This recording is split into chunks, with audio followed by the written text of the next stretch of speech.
오늘도 요한계시록의 1장의 말씀을 보도록 하겠습니다.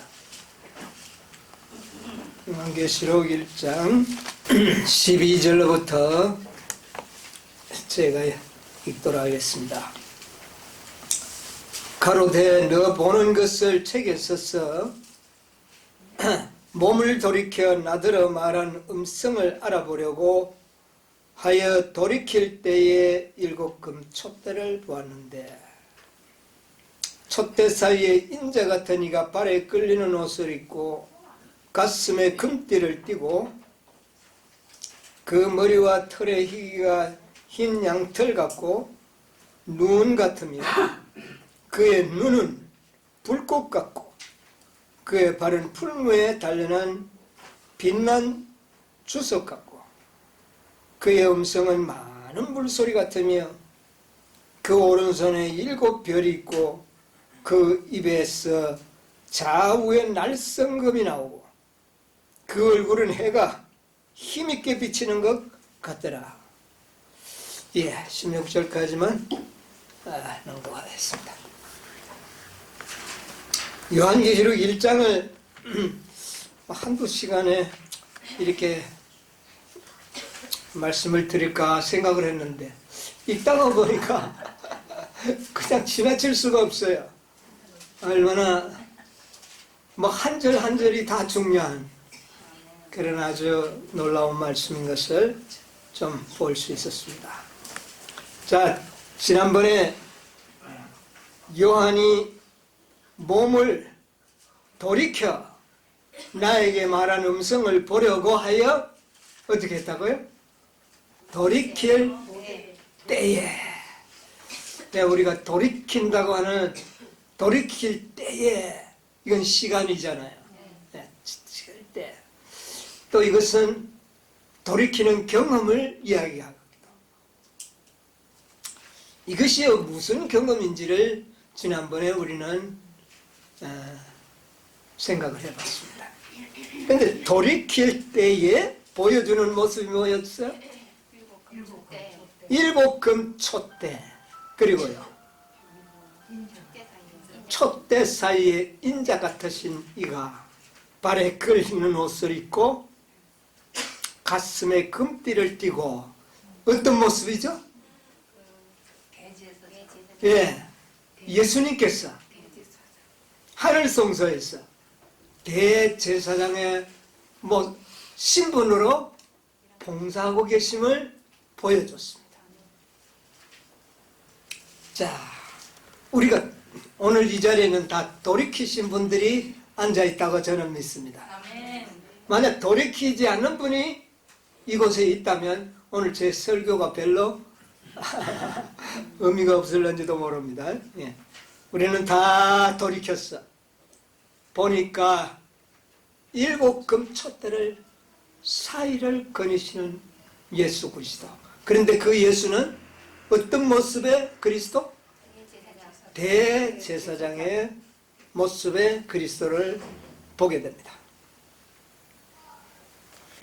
우리는 지난 집회에서도 지혜로운 자가 어떤 자가 지혜롭고 더 많은 사람을 옳은 대로 인도하는 그런 자가 되기 위해서는 많은 숫자보다는 어떤 사람을 큰 사람을 인도하는 그런 사명을 받은 우리들이었다는 것을 알게 됐죠. 그런데 그 전제 조건으로서 지혜로운 자가 되어야 했습니다. 지혜로운 자는 어떤 자였죠? 스스로 정결케 하는 자가 지혜로운 자들입니다. 스스로 정결케 하는 자. 누구의 책망과 또 정죄와 꾸중을 듣고 고치는 것이 아니라 스스로. 이것은 대속죄일의 경험을 철저히 잘하는 백성이 성경에는 가장 어떤 자다? 지혜로운 자다라는 것을 우리가 깨달았습니다. 그것이 곧 돌이키는 자의 경험이죠. 돌이킬 때, 스스로 정결케 하여 돌이킬 때에 이 하늘 성소의 진리를 깨닫게 됩니다. 이 돌이키는 일과 지혜로운 지혜롭던 자가 어리석어지기 시작하면 성소 진리를 부인하게 됩니다. 오늘날 많은 재림 성도들 중에 하늘 성소를 부인하는 자들이 어떤 경험이 사라졌기 때문에 어리석은 자가 아니요? 지혜로운 자가 아니요? 어리석어졌을 때 또 완전히 그것도 고개만 살짝 하면 돌리고 다시 원위치로 돌아오는 사람들에게서 나타나는 경험인 것을 우리가 알게 됩니다. 우리는 완전히 돌이켜요. 예. 우리는 완전히 돌이킬 때에 우리는 하늘 성소에서 일어나고 있는 사건을 이해하게 되는 것입니다. 그래야지만이 완전한 성결과 완전한 구속의 경외의 성취를 우리가 보게 되는 겁니다. 자, 그런데 여기에 보니까 이 대제사장의 모습으로 나타났습니다. 여러분, 대제사장은 뭐 하는 분입니까?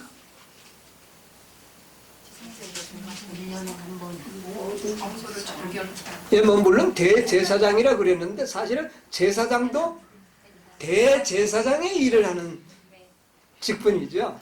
뭐 제사장의 직분과 대제사장의 직분은 같은 것이죠.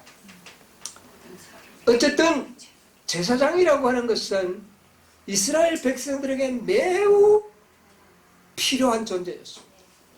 만약 대제사장이나 제사장이 없다면 누가 그의 피를 양은 잡았으나 그 피를 가지고 성소에서 간압하게 하고 또 정결케 하고 희게 하고 연단받게 하고 모든 하는 일은 누가 할 거냐고 말입니다.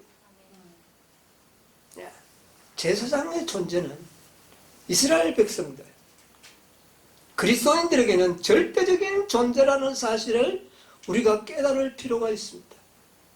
우리가 정결해지는 것은 믿음으로 되는 것이지만 누구의 중보의 은택입니까? 그게 제사장. 오늘날의 대속죄일에는 누구의 은택? 대제사장의 은택이 없으면 이스라엘 백성들은 정결해질 수가 없다는 겁니다.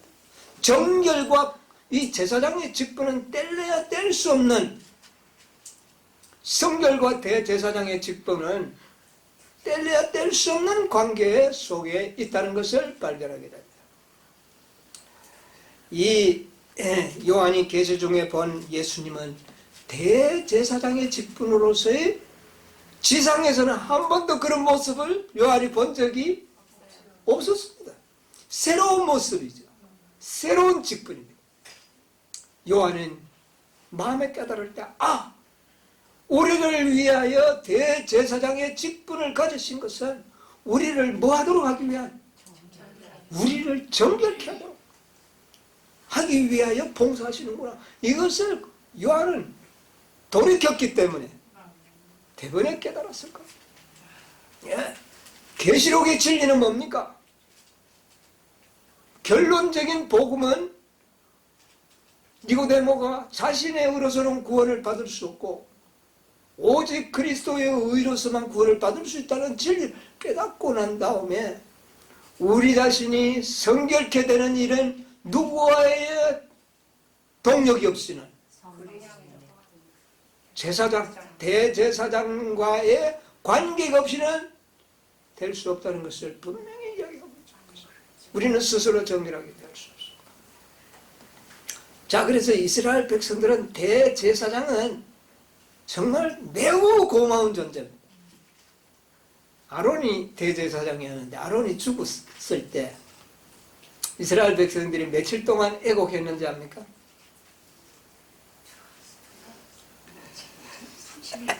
예, 30일 동안. 30일 동안 이 이스라엘 백성들이 아론의 죽음을 슬퍼했습니다. 정말 아론을 많이 속을 새기고 애를 태웠지만 정말 그가 죽었을 때 그들은 그 아론의 은택을, 대제사장의 은택을 많이 누렸다는 것을 그들은 깨달았어요. 한 달 동안 30일을 애곡하였더라. 민수기 20장에는 기록하고 있어요. 이 고라의 반역이 있었을 때에 연병이 백성에게 막 퍼지기 시작했어요. 그때 누가 나섰죠? 아론이 나섰습니다. 대제사장 아론이 나서서 하나님의 그 금향로를 들고 죽은 자와 산 자의 중간 사이에서 그 향을 피울 때에 그때에 비로소 어떻게 됐어요? 연병이 그쳤다 그랬어요. 그때 몇 명이 죽었는지 아십니까? 14,700명이 죽었습니다. 예, 백성들이 연병으로 순식간에. 그런데 그 무서운 사망의 그 골짜기에서 벗어나게 해준 사람이 누굽니까? 아론. 대제사장. 이것은 그리스도가 없을 때 임할 재앙이 얼마나 무서운 것인가를 우리에게 아주 생생하게 보여주는 역사이기도 합니다. 자, 우리가 그런데 요한이 계시 가운데 보는 모습이 바로 예수님은 그런 모습으로 나타난 겁니다. 우리에게 가장, 그래서 이 아론은 이스라엘에게 마치 어버이와 같은 존재, 얼마나 신뢰했던 존재. 예, 지금 요한에게 예수님은 그런 모습으로 등장하셨습니다. 여러분, 지금 예수님은 우리를 위하여 뭐하고 계십니까? 정보하고 계십니다. 그런데 아론도 뭐 외모가 아주 훌륭했을 것 같아요. 흰머리에다가 아주 뭐 예복을 받쳐 입었을 때 매우 아주 일반 백성이 보았을 때는 흠모할 만한 그런 모습이었을 거예요. 그런데 이 계시록에 나타난 그 대제사장의 모습을 여기 언급했잖아요. 그 머리털은 어떻다고요? 예, 여기 보니까 머리털이 얼마나 하얀지. 자, 14절. 그 머리와 털의 희기가 양털 같고 눈 같으며. 예수님의 머리가 지상에 계셨을 때 아마 안 그랬을 겁니다. 그런데 이게 머리가 씌어서, 나이가 많아서 씌어서 하얀 머리가 아니고 오리지널 흰 머리예요. 아주 광채가 나는. 예. 제가 어딘가 한번 흰 머리카락을 본 적이 있어요. 너무 보기가 신기해서 내가 한번 본 적이 있는데, 예수님의 머리털이 흰 양털 같다. 이 다니엘도 계시 가운데 예수님을 봤을 때 뭐 같은 것을 봤느냐면은 다니엘 7장 9장에 보면 그 머리털은 깨끗한 양털 같고 그렇게 표현을 했어요. 그러니까 다니엘의 표현과 요한의 표현이 똑같은 것을 우리가 발견합니다. 그래서 이 다니엘서와 요한 계시록에 나타난 예수 그리스도, 동일한 모습이었다는 것을 알게 됩니다. 자, 그 다음에 머리털은 그런데 그 다음에 어때요? 눈은 어때요? 그의 눈은 불꽃 같고. 여러분, 눈이 막 불꽃 같으면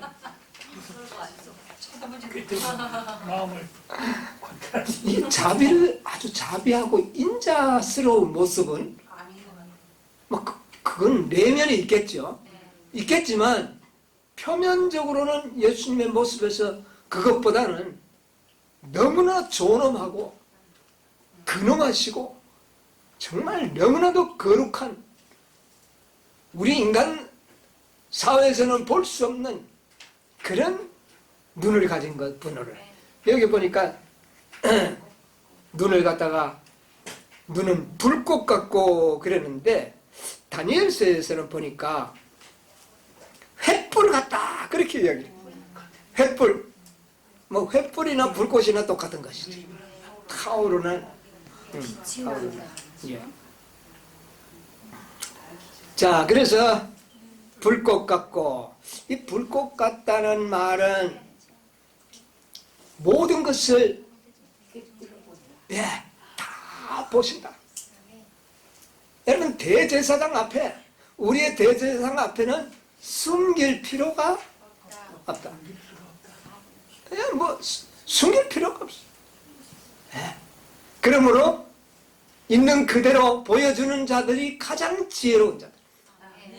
예수님에게 윗선이 통할 수 있을까요? 통찰하시는 횃불과 같은 눈을 가지신 그분에게는 뭐 가리워진 것이 없습니다. 마음을 다 아시는 분. 그래서 그의 눈은 불꽃 같고, 그 다음에 그의 발은요, 15절, 그 발은 풀무에 단련된 빛난 주석 같고, 그렇게 했어요.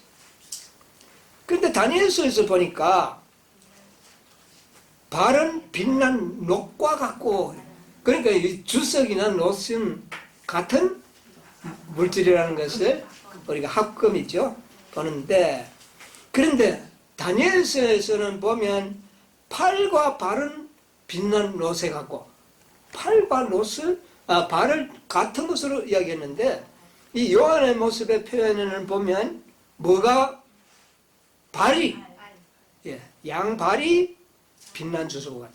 이 주석은요, 특징이 그냥 봤을 때는 뭐 별로 그게 뭐 금이나 은에 비해서 빛이 나지 않습니다.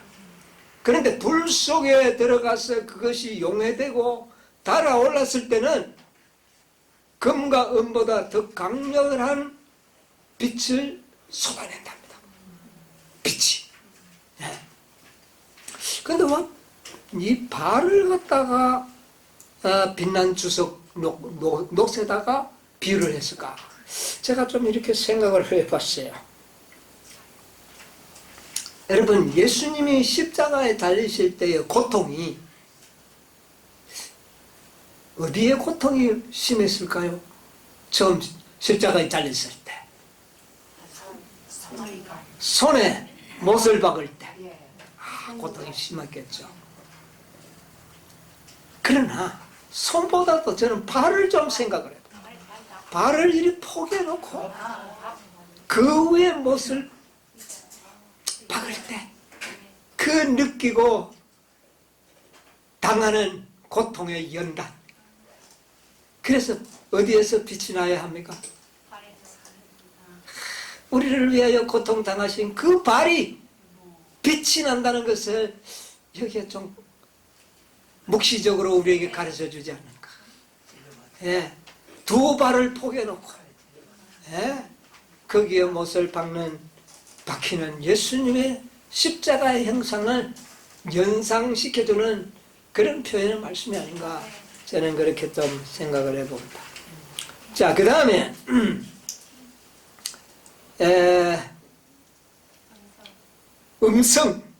음성은 어떻다고요? 많은 물소리 같으냐. 여러분, 많은 물소리 한번 들어본 적이 있습니까? 여러분, 큰 홍수가 졌을 때, 여러분, 폭포같이 쏟아지는 그런 산에서 흘러내리는 물소리 곁에서 한번 들어본 적이 있어요? 그 소리가 얼마나 웅장하고 크게 들리는지 옆에서 사람들의 이야기는 그 소리에 다 압도당해요.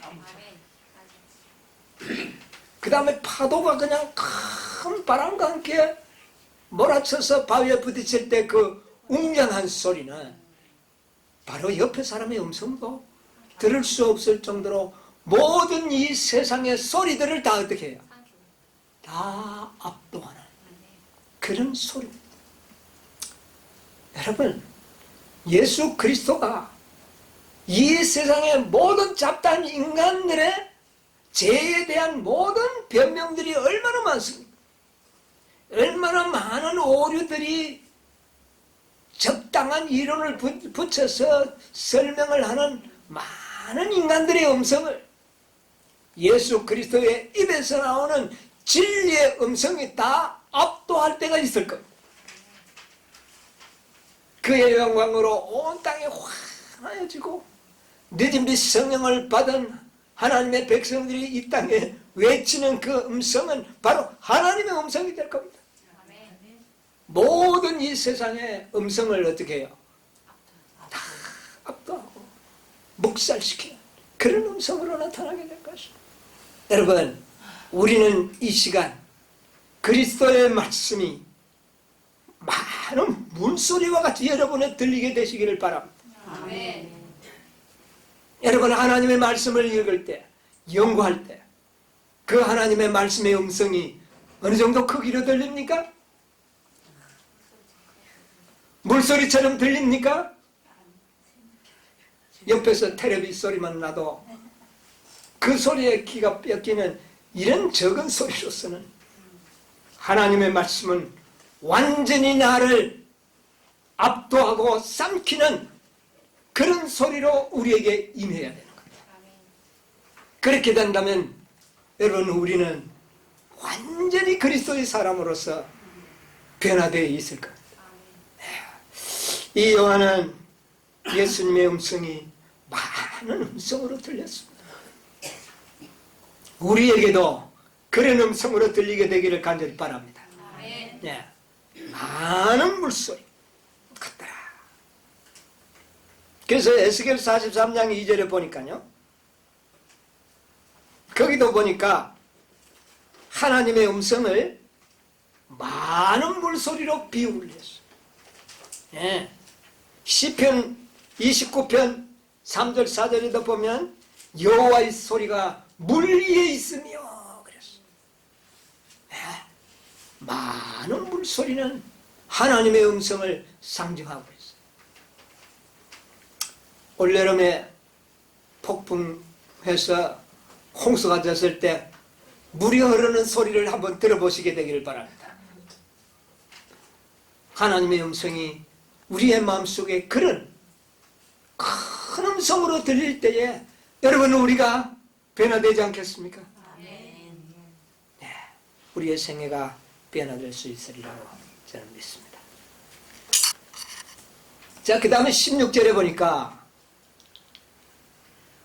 그 오른손에 7 별이 있고, 자, 7 별에 대해서는 우리가 이제 좀 여러 번 별에 대해서 이야기를 했고요. 자, 먼저 그 오른손, 그 오른손, 이거 뭘 의미하는가? 이거 우리 좀 생각을 해봐야 되겠습니다. 성경에 보면 하나님께서는 자신의 오른손을 많이 언급하셨어요. 여러분, 출애굽기 15장 3절로 6절을 한번 읽어봅시다. 이 아주 하나님의 손에 대해서, 오른손에 대해서 설명을 잘 하고 있습니다. 여호와는 용사시니 여호와는 그의 이름이시도다.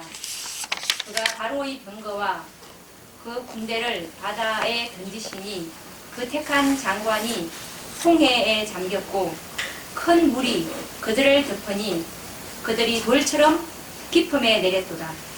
여호와여, 주의 오른손이 권능으로 영광을 나타내시니이다.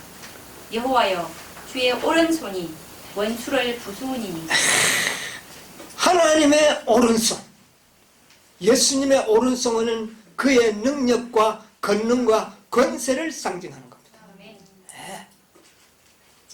이 오른손에 뭐를 잡았다? 별을 잡았다.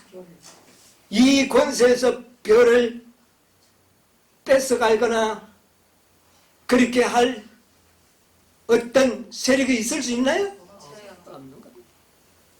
이것은 기별자들을 하나님께서는 지키시고 그의 사명을 완수하는 일에 반드시 성공할 것을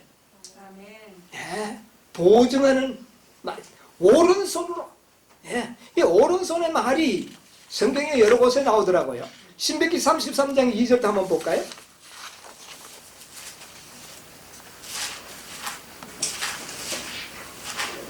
일렀을 때 여호와께서 시내에서 오시고 세일산에서 일어나시고 가란산에서 비치시고 위임한 성도 가운데서 강림하셨고 그 오른손에는 불같은 율법이 있도다. 그 오른손에 뭐가 있다고요? 율법이 여러분, 율법에 대해서는 함부로 우리가 비평을 하거나 비하하거나 농담하려고 생각하지 마세요.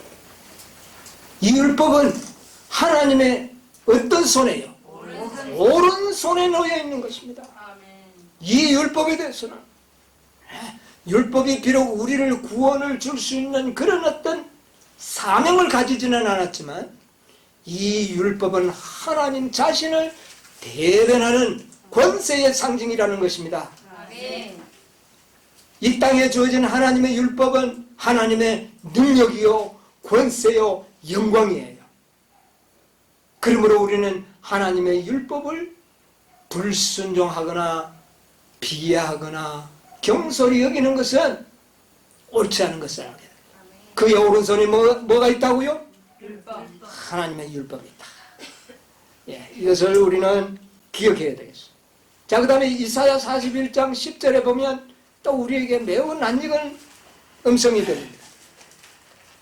이사야 41장 10절. 항해하는 자와 바다 가운데 만물과 섬들과 그 거민들아 여호와께서 새 노래로 노래하며 땅 끝에서부터 찬송하라. 41장 10절. 두려워 41장이요. 예, 두려워 41장. 말라 내가 너와 함께 함이니라 놀라지 말라 나는 내 하나님이 됨이니라 내가 너를 굳세게 하리라 참으로 너를 도와주리라 참으로 나의 의로운 오른손으로 나의 의로운 손으로 너를 어떻게 해요? 붙들리라. 아멘. 여러분, 우리가 여러 가지 질병이나 시험을 당해서 침륜에 빠질 때가 있습니까? 주님께서 우리를 당신의 의로운 어떤 손으로? 오른손으로 우리를 붙들고 계신다는 사실을 기억하시게 되길 바랍니다. 결코 우리는 어떤 상황에 놓일지라도 낭망해서는 안 되는 것입니다. 왜요? 우리를 그분의 의로운 어떤 손으로? 오른손으로 우리를 붙드신다. 욥이 그 절망스러운 환경 속에서도 견딜 수 있었던 것은 그분의 의로운 손이 나를 어떻게 해요? 붙드시리라고 하는 확신이 있었기 때문에 그런 시련들을 이길 수 있었습니다. 여러분, 우리에게는 이런 확신이 필요합니다. 앞으로 우리가 당할 환난은 예비된 환난입니다. 이것을 통과할 수 있는 것은 무엇을 믿어야 해요? 예수님의 오른손. 예. 그분의 의로운 오른손이 우리를 붙드실 것이다. 특별히 다섯 천사의 기별을 통하여 마지막 큰 해침에 동참하고 큰 환란에 들어가는 이 백성들에게는 나의 의로운 손으로 너희를 붙들리라고 하는 놀라운 약속이 주어져 있는 거죠. 네. 아주 중요한 말씀입니다. 자, 그런데 그 입에서는 뭐가 나온다고요? 이한 예, 좌우의 날 좌우의 날씀. 입에서 뭐가 나옵니까? 검이 나오는데 어떤 검이에요? 좌우의 날 좌우에 날이 선 검이 나와요. 여러분, 이 검은 뭐를 상징하죠? 우리 에베소 6장 17절에 보면 성령의 검, 곧 하나님의 말씀을 가지라. 그래서 뭐가 검으로 나타났습니까? 말씀. 그런데 거기에 검은 좌우에 날 썼다고 말을 하지 않습니다. 그렇죠? 그냥 검이라. 어쨌든 말씀은 검이라. 그런데 요한계시록에서 나오는 말씀은 좌우에 날이 선 검이 나온다는 것입니다. 이게 중요한 거예요. 많은 성경에 하나님의 말씀을 검으로 비유했지만 그 검은 좌우에 날선 검이 아닌 그냥 검이었어요. 그런데 이 요한계시록 계시 가운데서는 그 입에서 좌우의 날이 싹선 그런 검이 입에서 나오다. 그런데 그 검은 곧 무엇을 상징한다? 말씀을 상징한다.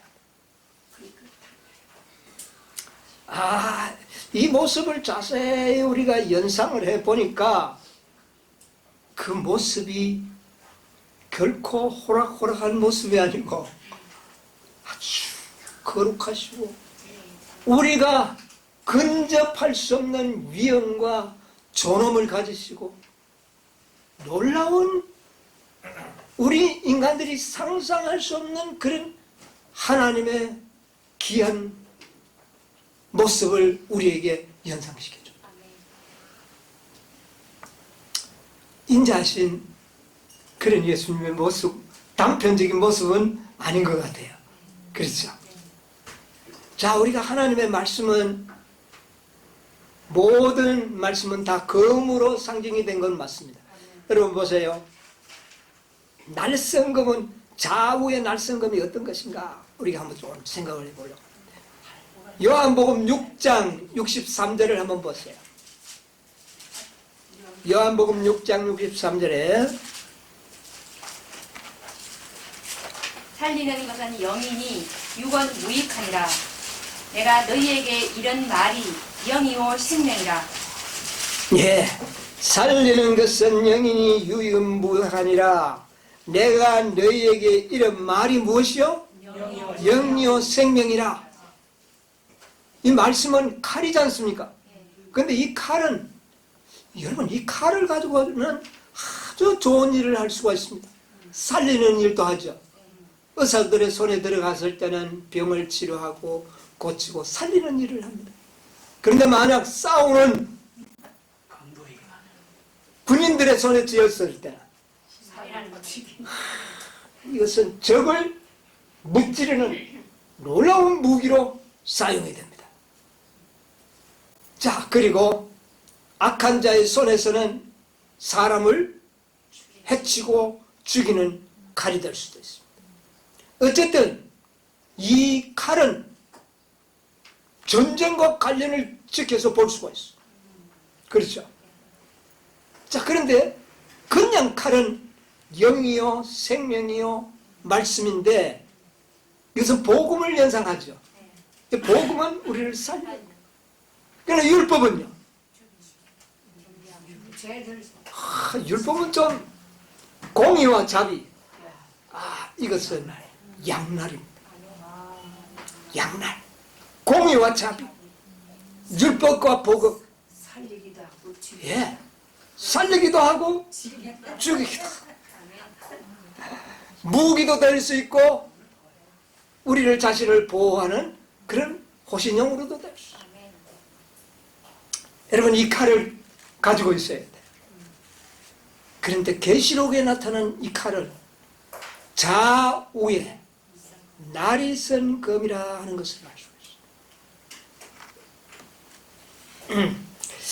이 좌우에 날 쓴 검이 어떤 검인가? 한번 좀 생각을 해봅시다. 요한계시록 19장 20절로 21절에 보면 이런 말씀이 있죠. 한번 읽어볼까요? 짐승이 잡히고 그 앞에서 이적을 행하던 거짓 선지자도 함께 잡혔으니 이는 짐승의 표를 받고 그의 우상에게 경배하던 자들을 이적으로 미혹하던 자라. 이 둘이 산채로 유황불 붙는 못에 던지우고 그 나머지는 말탄 자의 입으로 나오는 검의 죽음에 모든 새가 그 고기로 배에 불리우더라. 자, 이 산채로 유황불에 들어가는 자 외에는 다 말탄 자의 입에서 나오는 뭐를요? 검. 말씀에 의하여. 그런데 이 말씀은 검으로 이야기했단 말이에요. 그런데 이 검이 어떤 검일까요? 좌우에 날선 검이에요. 한쪽은 살리는 검이지만 한쪽은요? 죽이는 검이에요. 이런 검은 일반적으로는 잘 사용하지를 않아요. 특별한 경우에 특별한 사람들이 사용을 합니다. 네. 이 좌우의 날선 검이 뭐냐? 좌우의 날성검이 어떤 검일까요? 요한계시록에 좌우의 날성검을 이야기하고 있거든요. 많은 말씀 중에 좌우의 날성검이 어떤 말씀일까요? 제가 가만히 생각해 보니까 셋째 천사의 기별은 좌우의 날성검. 그렇죠? 아멘. 예. 요한계시록 14장 9절로 12절 가운데 보면 셋째 천사의 기별을 쫙 열거한 후에 결론적으로 성도들의 인내가 여기 있나니 저희는 하나님의 뭐요? 계명과 예수 믿음 복음을 받은 자들이더라. 아멘. 이 셋째 천사의 기별은 좌우의 날성검. 한쪽 편으로는 사람들을 완전한 사람으로 변화시키는 좋은 의의 도구로 사용되지만 한쪽 편의 계명은요, 마지막 때에 아까도 보자, 말탄 자의 입에서 나오는 이 검은 한쪽 날에 계명에 의하여 다 죽임을 당하느라. 예. 그러니까 율법과 복음이 양날성 검으로 나타난 것입니다. 중요하죠. 그래서 요한계시록 1장에 이미 그것을 우리에게 암시하고 있다는 거죠. 그냥 검으로 말씀이다 이렇게 보는 것보단 더 섬세하게 이제는 그 입에서 좌우의 날성검이 나오더라. 셋째 천사의 기별은 예수님의 입에서 나오는 날성검. 이것을 통하여 모든 것은 구속의 경륜이 마무리되고 악한 자는 심판을 받게 되고 있습니다. 한편에는 14만 4천인이 탄생되도록 될 수 있는 말씀이요. 또 한편에는요, 그 말씀에 의하여 모두가 죽음을 당하는. 그러니까 그게 바로 셋째 천사의 기별. 첫째 천사의 기별은 좌우의 날성검이 아니죠. 복음이에요. 믿음으로 하는. 둘째 천사의 기별도요, 복음이에요. 양날이 아닙니다. 그런데 셋째 천사는 어떻습니까? 양날. 많은 사람들이 화이트니까 표절을 보냈어. 참으로 믿음으로 말미암는 의의 기별이 셋째 천사의 기별 맞습니까? 질문했어요. 예. 여기에 가려법은 기별 1권 372쪽에 보면 이런 말씀이죠. 여러 사람이 믿음으로 말미암는 의에 대한 기별이 셋째 천사의 기별이냐고 편지로 나에게 물어봤으며 나는 그것을 참으로 셋째 천사의 기별이다라고 대답하였다. 1888년이 이르러 오기 전까지는 셋째 천사의 기별은 무엇밖에 몰랐습니까? 율법. 율법의 중심이 되는 인이 되는 안식일. 이것만이 셋째 천사의 기별로 알았어요. 그런데 나중에 1888년 이후에 엘렌 G. 화이트는 믿음으로 말미암는 의의 기별을 전하면서 하시는 말씀이 믿음으로 말미암는 의의 기별도 뭐다? 셋째 천사의 기별이다. 그러면 안식일도 몇째 천사의 기별이에요. 율법도 안식일이고 그 안식일이 바로 셋째 천사의 기별이에요. 그런데 뭐도? 믿음으로 말미암는 의의 기별도 셋째 천사. 그러니까 이게 무슨 검이에요? 좌우의 날성검이에요. 셋째 천사의 기별을 얘기하는 것을 발견하게 되는 것입니다. 자, 그런데 교회 증례 3권 266쪽에 보면 이런 말씀이 있어요. 교회를 위한 마지막 사업에 있어서, 언제 사업? 마지막 사업에 있어서 하나님의 보호자 앞에 흠없이 설 14만 4천 명을 인치는 때에 그들은 하나님의 백성임을 고백하는 자들의 잘못을 가장 크게 깊이 느낄 것이다.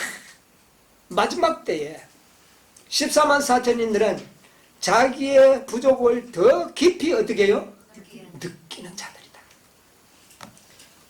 이 사실은 각자 그 손에 사육하는 기계를 든 사람들의 모습으로 표상된 마지막 사업에 대한 선지자의 예정을 통하여 강력하게 제시되었다. 예루살렘 성중에서 울며 탄식하는 자들의 이마에 뭐를 치라? 인치라. 이게 몇째 천사의 기별이에요? 근데 어떤 자의 이마에? 가증한 일로 성전에서 일어나는 가증한 일로 인하여 탄식하며 우는 자의 이마에 인치라. 어느 성전입니까? 예, 우리 집사님. 물론 교회의 정결도 맞습니다. 그러나 그보다 앞서 개인의 성전에서 일어나고 있는 가증한 일, 내 마음에서 일어나는 악한 성향들, 충동들, 이런 것들로 울며 탄식하는 자들에게 뭐를 치라? 인치라. 어떤 자들이 인을 받을 것임을 분명히 표상해주고 있죠. 그런데 그 인치는 천사가 몇째 천사입니까? 셋째 천사. 제시됐다. 그런데 그들 중에 한 사람은 가는 베옷을 입고 허리에 서기관에 먹그릇을 찼더라. 자, 에스겔 9장에 보면 서기관에 먹그릇을 찬 사람은 몇 사람입니까? 한 사람이. 먹그릇을 찬 사람은 한 사람. 자, 그러면 우리 에스겔 9장을 한번 읽어봅시다. 에스겔 9장. 에스겔 9장. 그가 또 큰 소리로 내 귀에 외쳐 가라사대 이 성읍을 관할하는 자들로 각기 사륙하는 기계를 손에 들고 나오게 하라 하시더라. 내가 본즉 6사람이 북향한 윗먼 길로 쫓아오는데 각 사람의 손에 사륙하는 기계를 잡았고 그 중에 한 사람은 가는 베옷을 입고 허리에 서기관에 먹그릇을 찼더라. 예, 자, 거기서 예, 그들이 와서 노제단 곁에 서더라. 자, 1절, 2절까지만 보고 한번 좀 이 성경 말씀을 잘 한번 음미해 봅시다. 자, 그가 큰 소리로 내기에 외쳐 가로되 이 성읍을 가란한 자들로 각기 뭐를요? 살육하는 기계를. 각자가 뭐를 가지고 나오도록? 살육하는 기계를 가지고 나오라. 근데 몇 사람이 나옵니까? 6사람이 나오는데 각 사람의 손에 뭐가 있더라? 6사람이 뭐를 가졌어요? 살육하는 기계를 가졌어요. 근데 한 사람은 서기관에 먹그릇을 찼더라. 그러면 7사람이잖아. 네, 그 중에 했기 때문에 6명 중에 한 사람. 그러면 6명 중에 한 사람은 서기관에 먹그릇을 찼는데 그 앞에는 보니까 6명 모두가 다 뭐를 찼더라? 예? 6명이 전부 살육하는 기계를 찼다. 좀 우아져. 7명이 되면 설명이 맞아. 안 그렇다면 5명은 살육하는 기계를 가졌고 1명은 서기관에 먹그릇을 찬 인치는 천사더라. 이래 뿌리면 문제는 되지. 7명은 아니라는 것은 이건 확실하니까 말할 필요 없고 이 성경절을 5선 살육하는 기계를 가졌고 1명은 뭐를요? 먹그릇을 찬 서기관에 먹그릇을 찬다. 이래야 되는데 6명이 다 살육하는 기계를 찬다. 그럼 6명이 되기 때문에 안 되죠. 그렇죠? 어쨌든 표현을 그렇게 해야 된다고요. 이 6명은 딱 못을 박았잖아요. 6명이라고 했어요, 여기. 그러니까 6명이라도 5명은 그것을 차고. 자, 그것을 보니, 보세요. 먹그릇을 찼더라. 자, 그 다음에 3절. 그룹에 머물러 있던 이스라엘 하나님의 영광이 올라 성전 문지방에 이르더니 여호와께서 그 가는 베옷을 입고 서기관의 먹그릇을 찬 사람을 불러 이르시되 너는 예루살렘 성읍 중에 예, 거기까지만 보겠습니다. 이르더니 여호와께서 그 가는 베옷을 입고 쓴 서기관의 먹그릇을 사람을 불러가지고 이제 이야기를 하죠. 자, 그런데 이제 우리가 자세히 봅시다. 모두가 쌀육하는 기계를 가졌다는 말은 여섯이 다 가졌다고 말은 했지만은 6명이 아니고 몇 사람인 것을 발견하게 됩니까? 6절을 보세요. 6절. 나에 듣는데 또 그 남은 자에게. 자, 보세요. 한 사람은 뭐를 지었죠? 먹그릇을 지었죠. 그런데 남은 자는 몇 명입니까? 5명이에요. 그런데 실제적으로 살육하는 기계를 잡은 자는 몇 명밖에 없어요? 5명밖에 없어요. 그런데 6명이 잡았다고 표현은 했어요. 그래서 이게 상당히 우리들에게 의혹을 주죠. 자, 그러면 이제 봅시다. 7명이 아니면 가장 1절에서 언급하고 있는 것은 모두가 뭐를 가졌다? 쌀육하는 기계를 가졌다. 그러니까 먹그릇을 가진 천사도 사실은 쌀육하는 기계를 가진 겁니다. 그렇죠? 그런데 2절에서 설명할 때는 안 가진 것처럼 설명이 나왔어요. 안 가진 것처럼.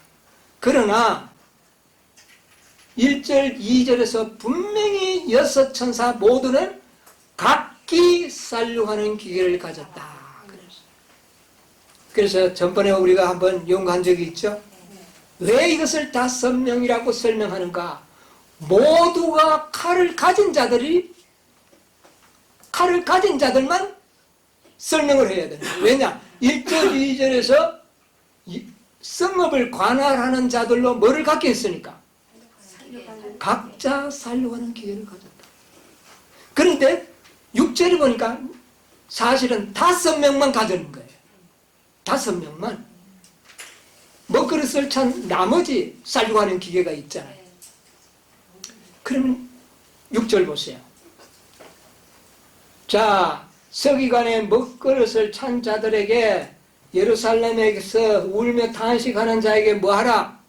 인을 치라 그랬죠? 그리고 남은 자, 그러니까 서기관의 먹그릇을 찬 자는 그거는 5절이죠. 5절인데 5절에서는 서기관의 먹그릇을 찬 자는 입만 쳤죠. 입만 쳤다고요. 그런데 6절에 보면 나의 듣는 데서 그 남은 자. 그게 5절이에요. 내가 이거 꼭 볼펜을 꺼놨더니 6자로 예, 5절이네요. 나의 듣는 데서 그 남은 자. 남은 자가 몇 명이에요? 남은 자는 5명이죠. 5명에게는 다 죽이라. 쌀육하는 기계를 가지고 다 죽이라. 아껴보지 말고 다 죽여. 쌀육하는 기계를 죽이는 천사거든요. 그러면 처음에 나올 때 전부 쌀육하는 기계를 가졌다. 그러면 이것은 뭐냐면은 5명인데 한 명은 하나는 인천 일도 하고 살육하는 일도 한다는 거예요. 그러니까 6명으로 포함해 표현은 되었지만 실제적으로는 뭐요? 5명이라. 왜 그러면 이것이 가능하냐? 셋째 천사는 2가지의 사명을 가지고 있다. 좌우에 뭘 가지고 있죠? 인도 치지만 쌀육하는 기계도 가지고 있다. 셋째 천사. 네, 그렇죠? 여기에서 우리는 이 계시록 1장에 있는 말씀을 잘 매칭을 싣고 보니까 이 문제가 선명하게 나타나는 겁니다. 여러분 다 이해 가십니까? 5 천사인데 한 천사는 2가지의 상, 양날성 금을 가지고 있다. 여러분 복음은 살리는 건데 마지막에는 사실은 죽이는 기계로 표현되는 겁니다. 율법은 죽이는 건데 인을 쳐서 살리는 일, 이게 바뀌는 거예요. 그게 왜 그런가? 율법을 가지고 죽이는 것은 불법을 행한 자밖에 죽일 수가 없어요. 그렇죠? 그렇죠. 그러나 복음은요, 믿지 않으면 뭐 율법을 조금 지켰니 못 지켰니 그게 문제가 안 되는 거예요. 다 죽는 거예요. 뭐가 없는 자는 죽이는 겁니다. 이게 복음의 사명입니다. 이 복음은요, 복음을 믿지 아니함으로 죽는 이것은 너무나도 광범위한 겁니다. 율법 지키냐 안 지키냐 따질 필요 없어요. 저 가나안 사람들을 쳐부술 때에 이스라엘 백성들이 들어가서 어떤 자까지 죽였어요? 어린아이와 부녀들까지. 그들이 뭐 법을 범하고 한 적이 있습니까? 근데 왜 죽습니까? 믿지 않음으로 멸망한다. 이게 복음의 기능이에요. 네. 믿지 않음으로 다 죽는 겁니다. 그래서 믿음으로 말미암는 의의 기별은 평소에는 살리는 기별이었지만 마지막 심판 때는 그 복음이 심판의 복음으로 바뀐다는 것을, 변화된다는 것을 우리가 알게 돼요. 네. 그런데 사실은 평소에 우리들에게 죽이는 사명을 가지는 율법은요, 그때 율법의 인을 받는 자는 사는 것입니다. 이것이 바뀌는 거예요. 자, 그래서 셋째 천사는 두 천사의 사명을 나타낸다고 말합니다. 그러니까 육명이 되는 거죠.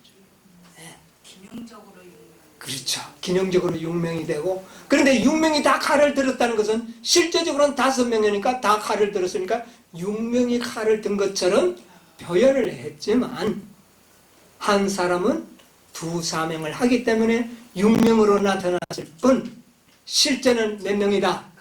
5명이라는 것을 알게 되는 거예요. 7명이 아니라면 5명이 되는 거예요. 어떤 주석에는 7명이라고. 예, 7명이라고 말하는 사람이 있습니다. 그러나 7명은 아닙니다. 네. 자, 그래서 이것을 예언의 신에는 셋째 천사가 서기관의 먹그릇을 든 천사로 사람으로 비유한 것이죠. 그러니까 셋째 천사는 좌우의 문, 말씀, 두 사람을 상징한 것이죠.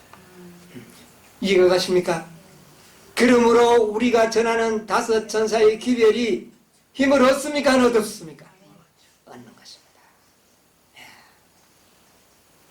셋째 천사의 이 기별은 하나님의 계명과 예수의 믿음.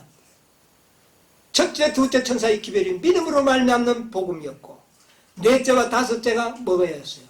믿음으로 말미암는 의의 기별이었고, 셋째 천사는 율법인 줄 알았는데 거기에도 뭐가 있더라? 믿음으로 말미암는 복음. 그러니까 5. 그런데 셋째 천사는 좌우의 날이 선 거냐? 복음도 있지만 율법의 사명도 가지고 있다. 그러니까 서기관의 먹그릇을 찬 사명도 있고 쌀려고 하는 기계의 천사를 가진 사명도 있고 양날선. 그래서 예수님의 입에서 뭐가 나왔다고요?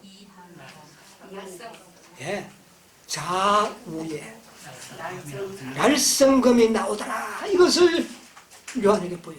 그 좌우의 날성검이 뭐냐? 그냥 우리가 하나님의 말씀으로도 말할 수 있지만 계시록에서만큼은 셋째 천사의 기별이 좌우의 날성검이었다는 것을 알게 되는 겁니다. 셋째 천사의 기별로 인하여 온 세상은 다 심판을 받게 됩니다. 구원을 얻든지 얻지 못하다. 셋째 천사. 믿음은 구원을 얻을 것이요 믿지 않는 자는 멸망을 당할 것이고, 율법을 지킨 자들에게는 살아계신 하나님의 뭐를요? 인침을 받을 것이다. 이게 셋째 천사예요. 그 기별이 누구의 입에서 나오더라? 예수님의 입에서 나오더라. 이 표현이 보통 말씀이 아니라는 것을 여러분은 깨닫게 되시기를 간절히 바랍니다. 자, 그런데 왜 복음으로 인을 치지 않고 율법으로 인을 치느냐? 한번 생각해 보셨습니까?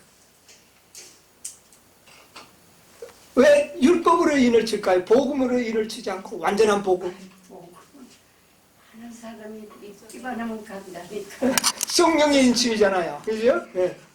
자, 여러분, 우리 로마서 3장에 있는 말씀 하나 보겠습니다. 로마서 3장 21절. 요것만 보고 마칠게요. 이제는 율법 외에 하나님의 한 의가 나타났으니 율법과 선지자들에게 증거를 받으니 자, 여기 보세요. 이제는 율법 외에 뭐가 나타났다고요?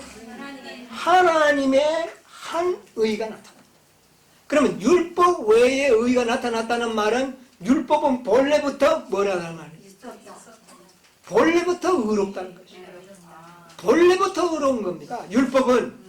그러므로 율법은 하나님의 품성에 뭐라? 하나님이 의롭듯이 율법도 뭐인가? 의로. 이것은 오리지널 의라고 우리가 표현할 수도 있습니다. 그런데 나중에 한 의가 나타났는데 어떻다고요? 나타났으니 이게 누가 만들어낸 겁니까? 예수 그리스도가 이 땅에서 그의 생애 속에서 나타나는 의입니다. 그렇죠? 이거는 나타났는데 뭐라고 설명을 하죠? 율법의 대조를 해보니까 율법의 의와 예수님이 만든 의는 뭐가 없더라? 차별이 없더라. 예. 그리고 선지자들에게도 다 그거 확실하다. 인정을 받았다는 겁니다. 자, 그러면 복음도 인을 칠 수가 있어요. 의로우니까.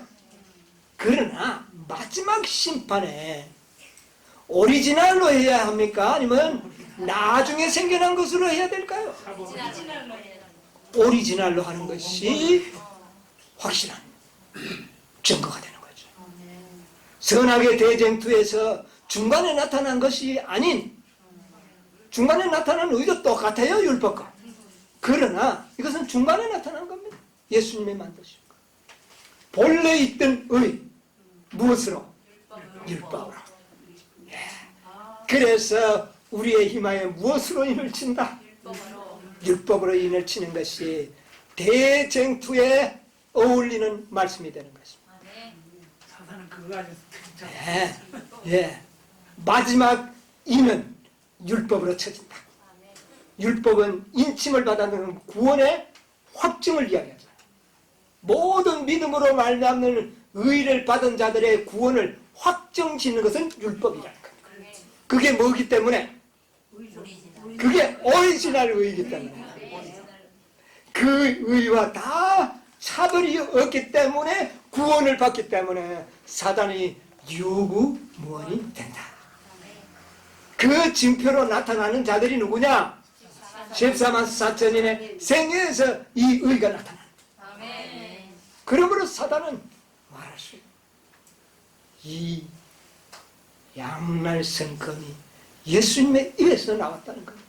대제사장이신 그분의 입에서 이런 놀라운 일이 이루어질 것을 반드시 예수님은 우리를 구속의 경륜의 완성자로 만들 것을 여기에 표현해 주는 것입니다. 여러분, 이런 놀라운 영광스러운 일에 정말 하나님의 의를 드러내는 마지막 백성들이 되시기를 간절히 바라면서 말씀을 마치겠습니다. 아멘.